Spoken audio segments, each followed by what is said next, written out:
This is a guest essay by Vanessa Berg, who writes about Judaism and Israel.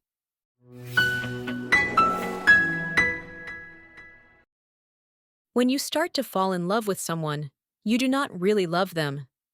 Not yet. You love the version of them you can see from a distance.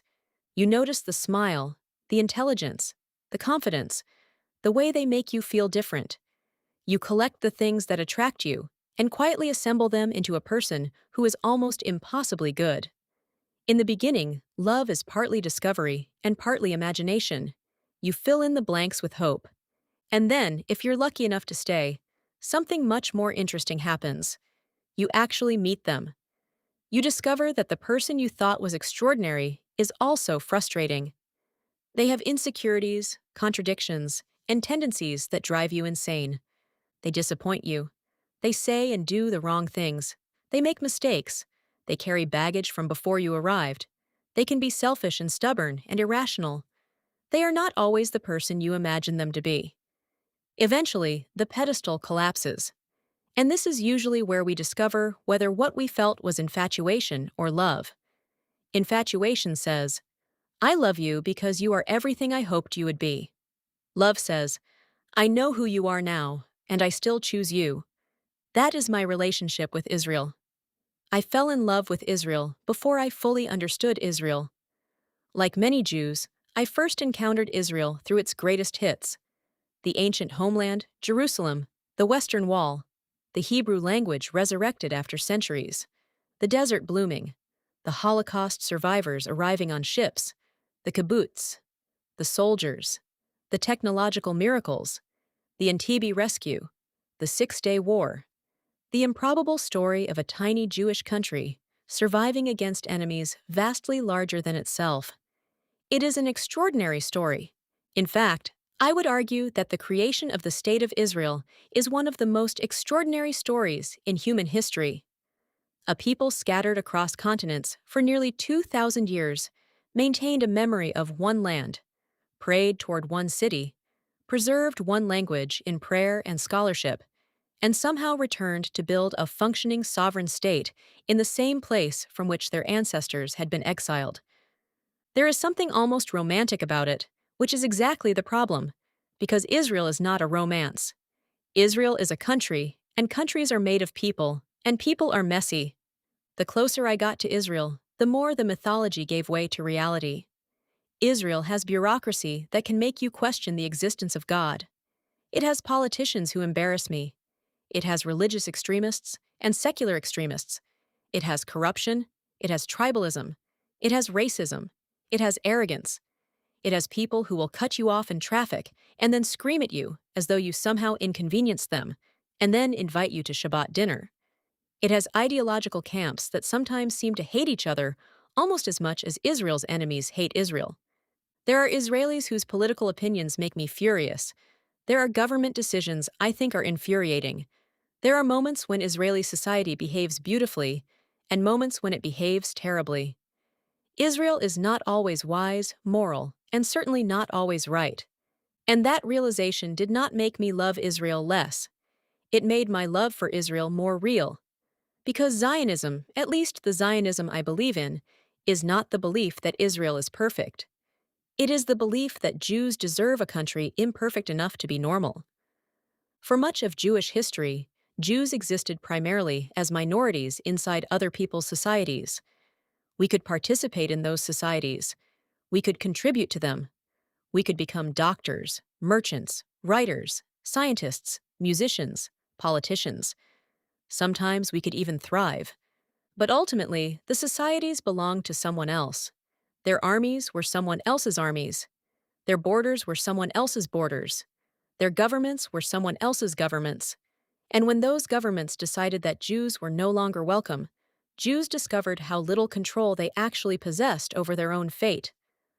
Zionism changed that. It did not promise Jews paradise, but it did promise us responsibility. And responsibility is much harder. Once you have sovereignty, you have to make decisions. You have to build armies and prisons and immigration systems. You have to collect taxes. You have to negotiate with neighbors, some of whom are your sworn enemies. You have to determine borders. You have to decide when to fight and when not to fight. You have to balance religion and democracy, security and liberty, collective survival, and individual rights. You have to govern millions of human beings who disagree with one another about almost everything. And inevitably, you will sometimes get those decisions wrong. That is what sovereignty looks like.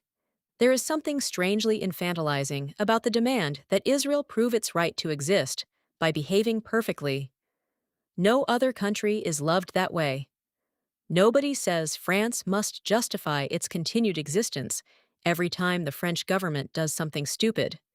Nobody announces that America has forfeited its legitimacy because Congress passed a bad law.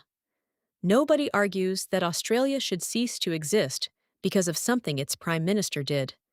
People understand instinctively that a nation is larger than its government. Yet when it comes to Israel, that distinction often disappears. Israel makes a mistake, and suddenly Zionism itself is on trial. An Israeli politician says something stupid, and suddenly Jewish sovereignty must explain itself. An Israeli government pursues a policy someone dislikes, and the conclusion somehow becomes that perhaps the entire project should be dismantled.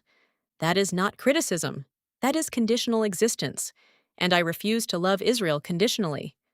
Real love contains criticism, because real love cares what the other person becomes. If someone you love is behaving destructively, you do not prove your love by pretending otherwise. You tell them.